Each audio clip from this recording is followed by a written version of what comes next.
Welcome to Empowered by AI, the podcast for women entrepreneurs ready to harness AI to take their businesses to the next level. I'm your host, Michelle Muncie Silva, founder of Innovative AI Studios. You may have left corporate life to start this entrepreneurial journey, but you don't have to go it alone. Here, you'll find a supportive community of like-minded women and an invaluable thought partner each week, as my guests and I share actionable insights you can use right away. So let's dive in together. Ellen Craven, happy to have you here. Thank you. Happy to have you. If you don't mind, I would love to have you introduce yourself to the crew and share all of your wonderfulness with them. Okay. Oh, I like that. Wonderfulness. Ellen Craven. And what I would say to people, I describe myself as a unicorn. I started my career in advertising on the creative side, award-winning creative director, and moved to the strategy side, which was an interesting flip. But as of 2 years ago, began to go down the AI journey. So I am definitely now and actually why I started my own consultancy this year, where I'm really embracing generating strategy and creative through I would say through the help of AI. And I talk about it as like supercharging. So my company is called Brand Novus. We kicked off in March and have been fast growing already, which is fabulous. I love it. And you've worked with some giants in the past, like Intel and Kraft, as well as baby startups. Yeah. What kind of lessons do you see translating across both of those worlds? Because they're very different realities. Yes. But when it comes to building a breakthrough brand, what translates? It's interesting because when you look at the great big giants and you look up startups, the reality is they need to approach brand building the same way. And it could be that the great big giant is able to spend $1 million on research, but they need the research. The same goes for a startup. They need the research. And it might be that they have to be more nimble. And, that AI now is enabling some of that to happen, which is really interesting. They need to understand who their consumer is. They need to understand who their consumers, what their needs are. They need to be very clear about what their value proposition is. They need to be very clear about their values and how they're positioning themselves. And it's interesting because it's the same process. It's just that when you're $1 billion brand, you really need to make sure you take the steps appropriately that have been near and dear to my heart. But at the same time, I found it very interesting because having been, when I say classically trained, so I'm doing my quotes, in traditional brand building, it's so easy to work with smaller companies because you know the things that they need, because that's the only way that they're really going to be able to be relevant long term and differentiate. But at the same time, they have to still follow that path. They can't jump right into sales. It ends up in a failure if that's the case. And you talk about helping brands like cut through the crowded markets. So what are those signals that you look for that a brand is vanilla, blending in rather than standing out? Yeah, there's a lot of them actually. The biggest one is the Me Too syndrome, is what I call it, where actually I'll give you an example. I was working with a beverage company a couple years ago, and they brought a seltzer to market because everybody was bringing seltzers to the market. And when you really got into it, they didn't really have a right from that brand standpoint to bring a seltzer to the market that consumers were actually going to be open to, find appealing, believe in, and it ended up having to be pulled. So there's a Me Too piece. And one of the other things that I see happening right now with Me Too is protein in food. Protein, like it was organic, now it's protein. And you're seeing companies coming out with new SKUs that scream protein across, and they all look like they're from GNC now. So I think you're going to start to see some of those brands, or at least those SKUs, those line extensions, sunset because there's really nothing differentiated about it. The other thing I'd say in terms of that blending in, and there's something about the fact that you've got brands whose consumers age out, or that the brand doesn't actually continue to understand other audiences or new generations as well as they should, and how to continue to develop products for them to be relevant to them. And that often ends up in them blending in as well, because they end up in a lot of heritage brands find themselves in that position at some point in time. But they end up where all of the other brands that they're competing against that are more of the older long-term brands, they all start to sound the same and sometimes even look the same when you've got startups coming in and popping up and shaking things up and not being afraid to take on a completely different personality in an existing category. That happened with coffee about, gosh, 15 years ago. When was that? I was working on Folgers for that exact reason, to really help them understand how to talk to the new consumers, because they're 50, 60, 70, 80-year-olds. They would say they're all going to die at some point. It's, yeah, and you have no plan for how to bring new people in. But they had gotten to the point where, this was the third one, where the brands really start to rely on past successes and keep replaying them versus understanding that was a success at that point in time. And now they really need to think differently about what success is going to look like. That sounds like they got stuck in the if it ain't broke, don't fix it. Exactly. Wait, hang on a second, because it's becoming broke. Exactly. And unfortunately, it's easier for startups to see that, because they're like constantly looking and constantly having to think about, do they need to pivot? And I see a lot of the larger brands, and I don't think it's as much as it used to be. And I'm sure there's a rationale for that, and I could probably come up with it if I thought about it. But where you've got brands that they've been around for so long and it wasn't broken, and then they put themselves into react mode or respond mode. So the competitors did this, now we need to do this. The competitor just did this, now we need to do this, versus really staying true to their goals and their values and why they exist, to really think about how do they innovate and move forward from that foundation. And you're integrating AI into both strategy and creative work now at Brand Novus. So how do you see AI contributing to, or maybe even changing, the way brands have to connect with their audience? It's interesting because every day I find a new way to use AI within the brand building world. So from the strategy, insights and innovation and the design, that there's always something, like another way to think about it.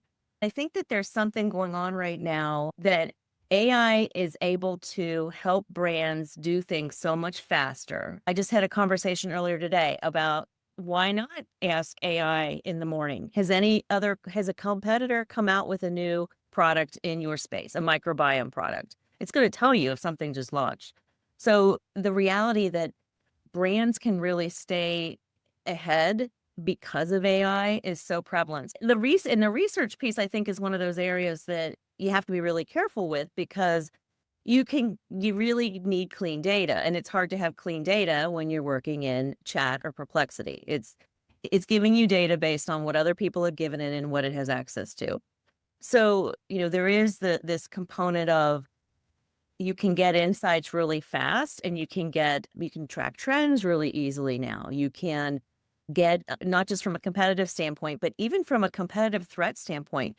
If you have worked through the right questions to ask AI, you can get it to spit out a hypothesis of what they think a competitive threat's going to be based on who your competitive set is. I say we've spent a lot of time really honing our prompts and building our GPTs so we can do those things pretty quickly.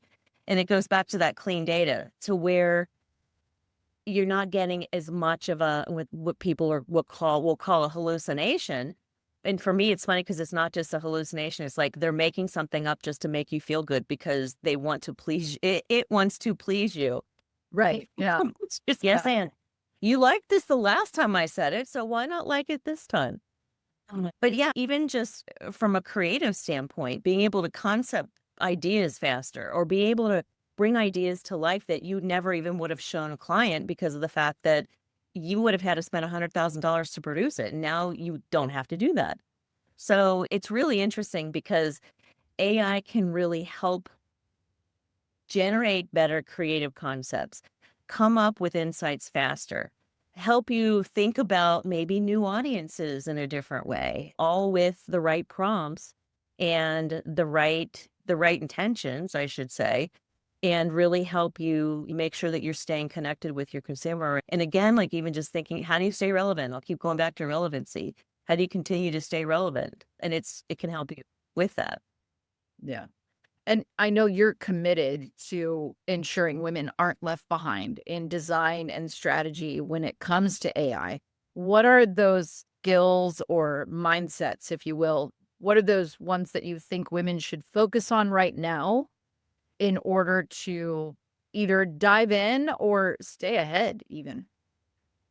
Yeah, I mean it's interesting because when I think about that question, I have different answers based on the age of the person. Hmm. Interesting. But for me, it's the first one, and a lot of this is coming from I have a daughter who is very anti-AI, and she is a environmental science graduate, wants to save the planet, and doesn't believe that AI should be in existence because of what it's also doing to the planet from a resource standpoint.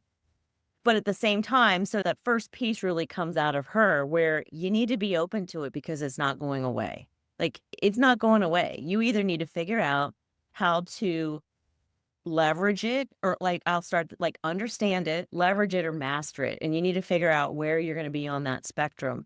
And I see from her standpoint, that's why I started this, because then I started to look at other people my age who haven't even attempted to look at chat yet, or people who are still like in that mindset of it shouldn't be used, it has to be homegrown, where there's that balance that so many women I'm seeing are not embracing yet. So there's this, they need to be open to it. That's not going away. They need to accept it.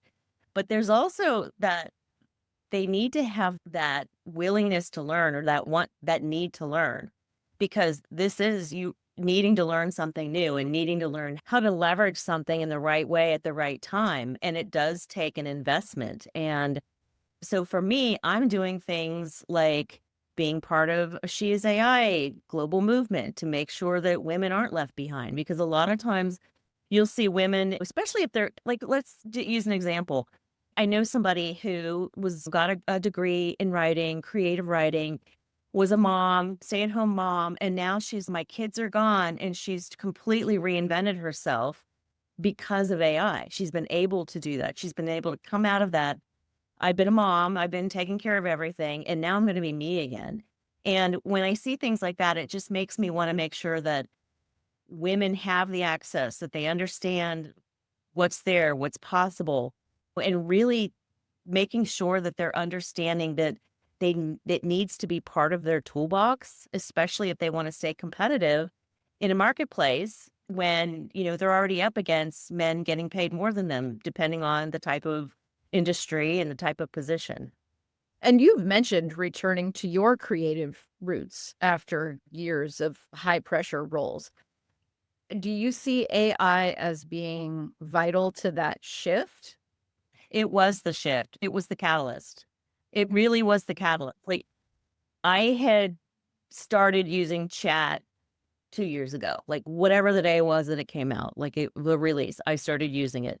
And I was using it more from ideating, naming, how do you do things faster? So really more from the strategy, insights, and innovation side. And working with my teams to get them to be able to deliver summaries faster, like just how do we do things more efficiently and more effectively? And when I got to the point that I was starting to think about what do I really want to do next? Do I really want to stay in an agency? Do I want to go back to the corporate world? I really had time, because at that point I had time. I wasn't working. I was just consulting. I started to just dig into more of the creative side of AI. And for me, it was like a phoenix moment where I was like, holy cow, I can merge the strategy side and the creative side and become me again, feel like a whole person again. Because if I think about it, it's made me be the creative thinker that I was 30 years ago when I was rose-colored glasses and I'm going to take on the world and be this kick butt creative. And then I was like, I'm going to take on the world and be this kick butt strategist. It all of a sudden has enabled me to blend all of my worlds together. And at the same time, still work in both of those worlds, but be able to do those things. And I say better, stronger, faster. So like that for me, that's what it's enabled. But at the same time, it also has made me feel more alive, more in control of my world, of my work, more confident. And I say confident not from a strategy standpoint because I'm really strong at strategy, but from a creative side because it's enabled me to take those ideas that are in my head and communicate them pretty quickly to be able to talk a client into doing something they might not have ever done before. So it's also helped me become more influential is probably is a better way to say it.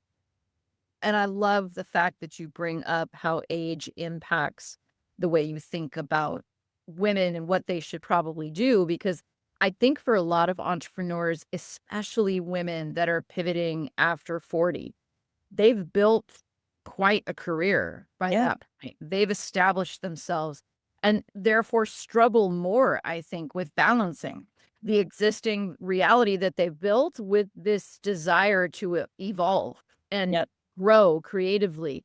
What advice do you give about honoring that work that's been put in and that legacy while still allowing themselves to move forward? I love that question. And a lot of that's coming from the standpoint that I've been so lucky to meet so many women who have been able to successfully do that. So I see them as the role model, and several of them are part of what has influenced me to actually start my company. But there is so what you're seeing right now are women who are natural early adopters. They're naturally learning. That's just how they are. And not everybody's like that. And that's a personality component. Some people are very much, I'm going to try that new thing and I'm going to keep learning something new and I'm test driving something else. That's a type of person. So what you're seeing right now within the AI space is there are the women that are really have jumped in are those types of personalities. So you're seeing them move from, yes, I was successful corporate but I wasn't necessarily happy. Now I'm like thinking about what's 2.0. Do I want to retire? No, I want to do something else. Now, what does that look like? And AI is now part of that because it naturally was like, of course they were starting to lean into it because it's the next generation of what's to happen. But what I think is really interesting is that other women that I talk to, and I'm trying more and more to like help and mentor where they don't have a natural instinct or that natural desire to keep learning. And I talk to them about the fact that they really need to go back to what it is that really makes them happy, what motivates them, what are they passionate about? What are the things that make them want to get up and do something? And then looking at how to leverage AI to monetize that. So it might even be that their next generation, their reinvention, their pivot is not necessarily I'm going to be a synthographer and be award winning, but I might be coming at it from a standpoint of I actually want to be a published writer and I'm not going to be using AI to write. It's going to be me, but I'm going to use AI to help me understand how to get published, how to make sure that have a high performing Substack, like AI can be used for so many different things. So really talking to them about the fact that regardless of what it is that they're going to do, AI can help them in some way. And let's take an example. I mean, today consumers are skeptical, they're distracted, they know a thing or two because they've seen a thing or two, right? So what is one practical step that entrepreneurs can take to capitalize on to say, for example, learn how to build trust quickly with their audience? So one of the things that I find myself saying a lot more recently, and this isn't totally answering your question, but and it goes back to your tech stack. So there's what's your tech stack? And I've started to say part of your tech stack needs to be a human that knows the tech that you need to be using. Like there's something about that. Like I said, there's all these women and men out there who have already jumped in and they are more than welcome to help.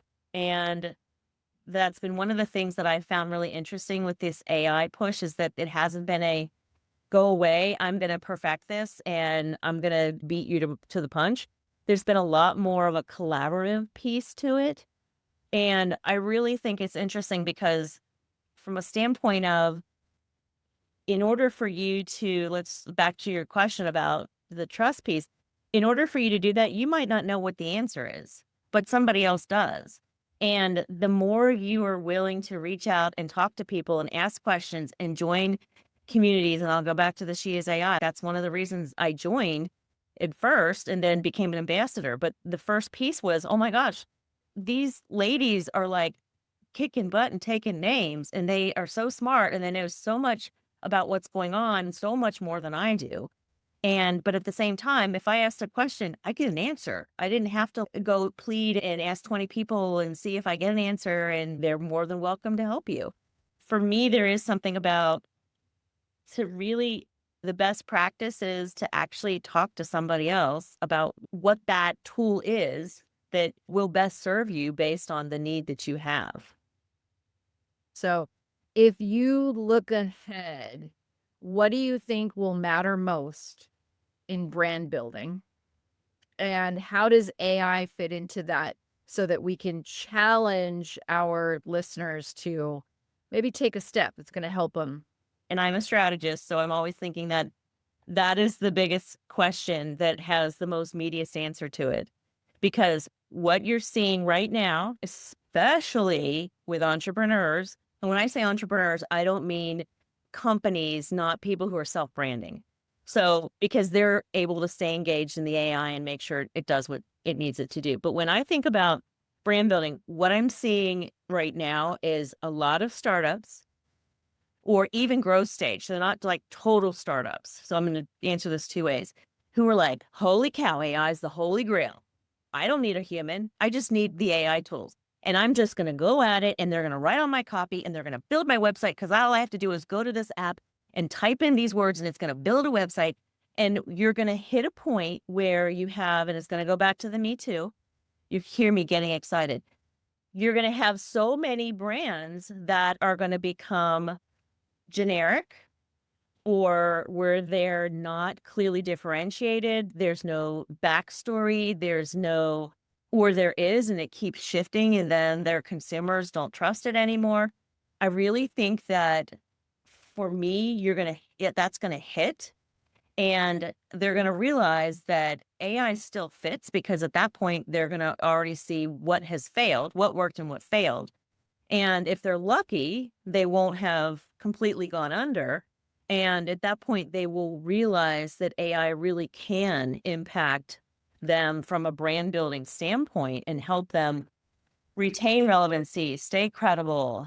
It has to be part of that toolbox in terms of moving forward. And for me, I think it will become, as we're moving forward, it will become more important for the people who have been traditionally trained, that so many people are like, I'm going to lose my job. And I'm like, okay, it's going to be ugly for about 2 years. And then all of a sudden, people are going to wake up and be like, holy cow, why did I not have a human? Why did I not have?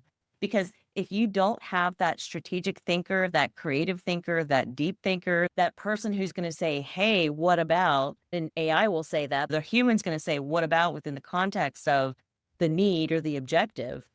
And I think there will be this like awakening that all of a sudden those people are going to become more important than I think they're feeling right now, and the way that they're being seen right now. So I really think I'm projecting to what I think I'm seeing, based on what I'm seeing, what I think is going to happen. But it does fit in. It's there. Like, I can't even tell you what it would be like for me to not have access to it every day, because I already know how to use it to brand build. So I think maybe what you'll start to see too is this combination of, there'll be a new job title for it. I don't know, creative engineers or strategic engineers, or your brand building. You're going to see a combination of people who have that background of strategy or creative, and they also understand how to leverage AI and maximize its power. And you'll start to see new roles forming that are those people who are brand building, and they've got skill sets on both sides, would be my guess. Yeah, that hybridization of here's everything I learned analog, and now I get what AI is doing in that Yes. sphere, and I Yep. know how to make it better. Ellen, it has been so great to talk to you. I feel like I just got a mini course. You did. I love it. I love it. So if someone wants to follow up with you, where can they connect? brandnovus.com.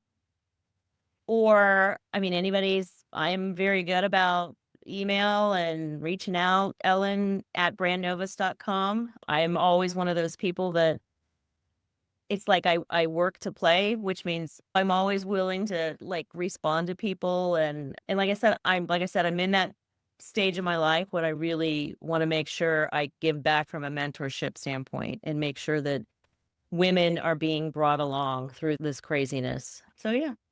Love it. Thank you so much for sharing your time with us. We are all the better for having you with us. Thank you. It was great. Thank you for tuning in to Empowered by AI. If today's episode sparked ideas, don't wait. Follow the link in the show notes to visit innovativeaistudio.com and download your free resource, created to help you put today's insights into practice. Be sure to subscribe so you don't miss out on future episodes packed with more tips, tools, and inspiring stories. Until next time, stay empowered and keep innovating.